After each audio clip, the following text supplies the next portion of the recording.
And it just makes him look like he's growing out of that wood. Because really he is. He was living in there. We're just liberating him. Okay? And that kind of frames the face nice. And if it's a little too high, you can always take a little more off. You know? If you can't see both sides, that line framing the face, then, you know, of course, take the face down a little bit more till you can see it. Now he's starting to look pretty cool. All right? I'm going to come up here. I'm going to make a stop cut. I'm going to push some of that up and under. Like so. I'm going to come right off the back. Chip that out. Because I want that to wrap around the wood. Okay. We're going to do the same over here. I'm going to bring this. Make our stop cut here.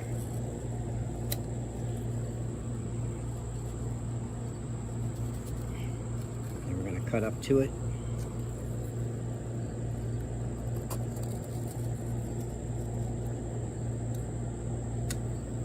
Just like that.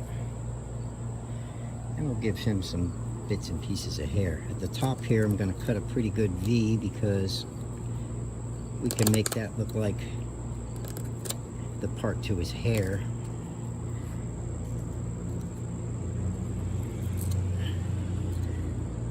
And then we'll blend that down then. Like so. I'm going to take those sharp corners off. Some of the excess bark here. I don't have to go too nuts because we want to keep what we did. And at the top, I'm gonna definitely give myself a stopping point with another stop cut and pushing that top part up into the stop cut. Okay. There. Now I'll finish this part over here. We'll just bring that from there over, push that up.